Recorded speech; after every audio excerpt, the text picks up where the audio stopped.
Bienvenue à ce numéro du Journal des Journaux paru du 23 au 29 août 2021. Un numéro que nous entamons encore une fois avec la situation sécuritaire dans le pays. À cet effet, insécurité au Niger. Après une courte période d'accalmie, le cycle infernal reprend. Titre dans ses colonnes l'hebdomadaire satirique Le Hérisson qui constate qu'au cours de ce mois d'août 2021, le Niger a enregistré d'énormes pertes en vies humaines dans les régions de Tillabéri et Difa suite à des attaques des terroristes. Bilan de 2 dernières attaques, 17 et 37 personnes tuées dans la commune rurale de Banibangou et à Thiem dans l'Anzourou selon le journal qui nous apprend que cette situation déplorable a provoqué un émoi général. Des députés nationaux au cadre de la région de Tillabéri, des déclarations ont été enregistrées. Les uns et les autres appellent l'État à s'y investir rapidement pour trouver une solution durable. À Difa, ce sont les enlèvements des personnes réinstallées qui fait débat. Chaque jour apporte son lot de désolation parmi les populations du Manga, d'après le Hérisson. Vacances présidentielles à Zender et à Tawa, le Niger aurait-il 2 présidents? Se demande l'hebdomadaire satirique Le Canard en furie. Pour qui la question se pose. Et ce samedi 21 août, où l'ancien président Issifou Mahamadou a décidé d'aller à Dandaji dans son village natal pour des vacances avant ses proches, Mohamed Bazoum, lui, est en vacances depuis le 14 août à Tesker chez lui. Un agenda dont la coïncidence est assez troublante pour ne pas susciter des commentaires acerbes, constate le journal qui poursuit. S'il s'agit pour Issifou Mahamadou de mettre Bazoum Mohamed mal à l'aise, il aura sans doute réussi son coup. À chacun sa course, semble-t-on faire savoir aux Nigériens. Le premier à Dandaji, le second à Tesker, en attendant la fin de leurs séjours respectifs auprès de leurs. Le malaise est palpable. Le cachet politique ne fait aucun doute. Pour une fondation censée œuvrer au bénéfice de tout le Niger, à moins que son fondateur n'ait l'idée d'en faire profiter la seule région de Tawa, Issifou Mahamadou a non seulement choisi sa région natale, mais la carte d'invitation porte la marque de fabrique du PNDS, nous apprend davantage le Canard en furie qui constate qu'elle est conjointement signée par Issifou Katambe et Abdou Ouhou Dodo, respectivement président de la section PNDS de Tawa et président du conseil de ville de Tawa, un autre mordu du Parti Rose. Vacances du président Mohamed Bazoum dans son village, les courtisans oublient Dandaji pour Tesker, titre dans ses colonnes l'hebdomadaire satirique La Griffe, qui constate qu'ainsi qu'il le faisait pendant 10 ans pour le village de Dandaji de l'ancien président de la République Issifou Mahamadou, les courtisans ont jeté leur dévolu sur Tesker. Si certains partent pour juste se faire voir par le nouveau président et consacrer ainsi leur position au sein de l'appareil de l'État, d'autres se rendent à Tesker pour négocier des postes ou des contrats selon l'hebdomadaire pour qui aujourd'hui, l'ancien président de la République, Mahaman Ousmane, circule presque seul dans les rues de Niamey. Même l'ancien chef de l'État, le général des corps d'armée Salou Jibo, qui a quitté le pouvoir il y a seulement une dizaine d'années, n'est entouré que par quelques proches beaucoup plus liés à lui par des rapports de parenté ou de camaraderie que d'intérêt matériel. Quand on occupe certaines responsabilités au sein de l'appareil de l'État, il ne faut jamais avoir l'illusion que les personnes qui se bousculent autour de vous ne sont là que parce qu'elles vous aiment, souligne La Griffe qui conclut. La vérité est qu'elles sont là pour protéger leurs intérêts matériels. Mohamed Bazoum et Mahamadou Issifou, un système, 2 hommes, 2 styles, a constitué l'un des titres à la une de l'hebdomadaire Le Patriote 15. Pour qui la première différence réside dans leur regard. Pendant que le regard du président Issifou Mahamadou est tourné à l'extérieur vers la captation des rentes politiques et économiques au profit du pays, celui du président Mohamed Bazoum est quant à lui dirigé vers les Nigériens et vise à accroître leur résilience afin de pouvoir produire suffisamment de richesses politiques et économiques avec leurs propres moyens avant de solliciter un apport supplémentaire auprès des autres. Malgré la différence de leur style de gouvernance, leur chevauché apparaît identique encore. Issifou et Bazoum, sauf si le premier recopie le second maintenant.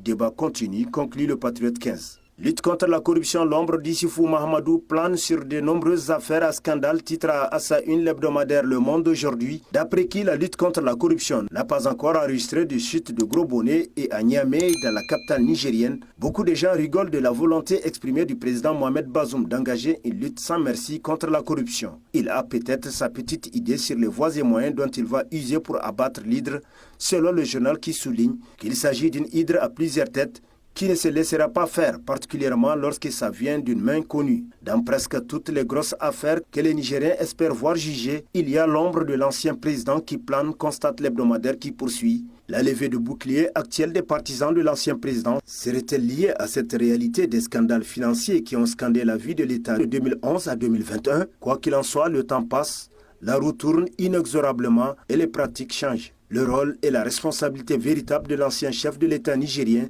seront inévitablement su dans les semaines et ou des mois à venir, conclut Le Monde aujourd'hui. Société à qui appartient ce bâtiment? Se demande l'hebdomadaire Le Courrier, pour qui les 10 ans de règne de Mahamadou Issoufou ont été un mal profond pour le Niger.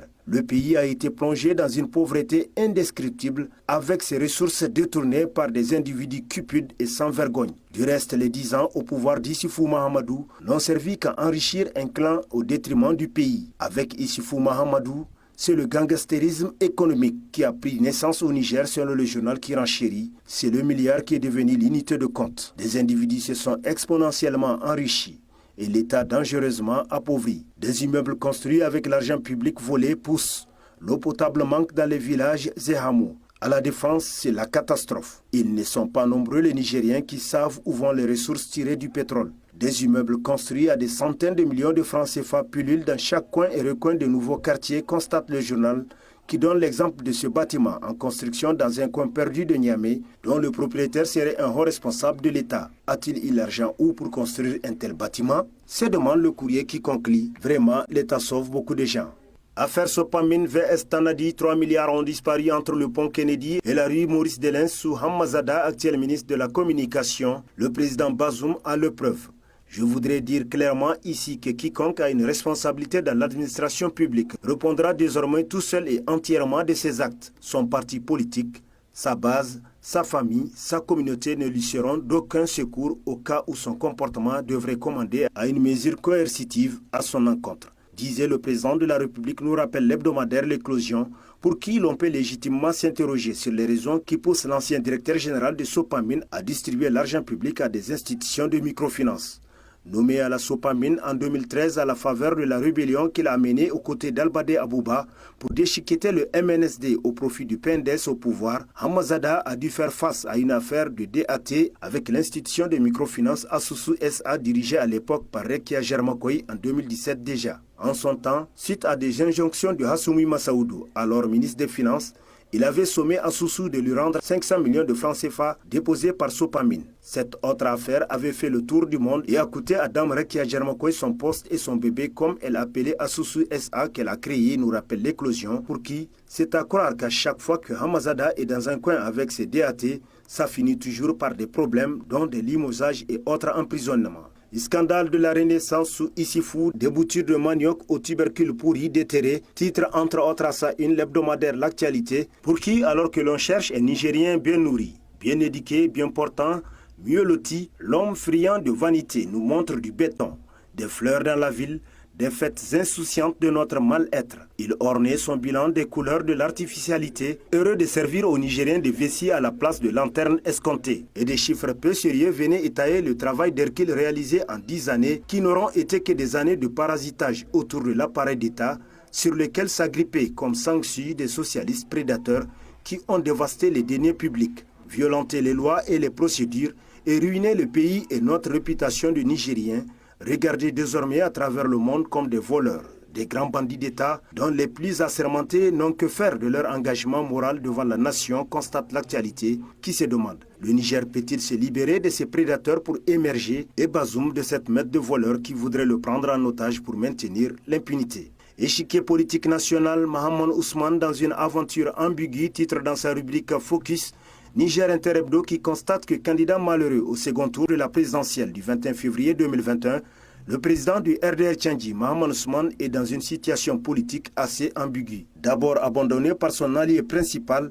il n'a jusque-là pas reconnu la victoire de son challenger Mohamed Bazoum, s'accrochant derrière un hypothétique contentieux électoral dont lui-même n'y croit objectivement pas quant à l'issue de la requête introduite devant cette cour par son avocat. Cette situation de dépaysement politique dans laquelle végète le candidat malheureux au second tour de la présidentielle passée risquerait de faire mouche au sein de sa formation politique, surtout chez les jeunes cadres du RDR Tchandji qui ont cru à Mahaman Ousmane et à sa vision politique, mais qui aujourd'hui se retrouvent sans repère, suspendus à leur propre sort politique, alors qu'ils ont tous adhéré à ce parti pour construire une carrière politique, selon Niger Interhebdo. Situation du prix du gaz. Durant 6 ans, le gaz était vendu à un prix hors norme, titre dans sa rubrique Société, l'hebdomadaire Le Nouveau Républicain. Pour qui, bien vrai, il y a eu une prise de décision dans cette affaire et qui semblerait défendre les consommateurs du gaz, mais loin de se voiler la face, cette décision venait au contraire montrer à quel point le Nigérien a été dupé, voire volé dans cette affaire de gaz. Alors, même si l'ARC tente de nous convaincre en nous faisant croire qu'il y a un peu partout dans la capitale de points de vente où le Nigérien pourra désormais se procurer du gaz au prix indiqué, nous sommes loin de nous taire sur tous ces fonds illicites perçus de 2014 jusqu'à aujourd'hui à travers la vente du gaz par les revendeurs et leurs complices qui étaient passés sous silence en leur ouvrant la voie à l'illicite. Pourquoi ne se sont-elles pas prononcées dès lors que la production locale avait repris? Pourquoi ont-elles attendu qu'on se prononce sur certaines irrégularités en la matière? Sont autant de questions que se pose le journal pour qui, pendant 6 ans, le Nigérien a acheté le gaz à un prix illicite. Alors, jusqu'ici, justice est loin d'être faite. C'est pourquoi le Nigérien réclame justice d'après le Nouveau Républicain. Et sur ce prend fin le présent numéro de la revue de presse. Prochain rendez-vous, plaise à Dieu dans une semaine, avec toujours la même passion de vous servir. Bonne lecture et au revoir.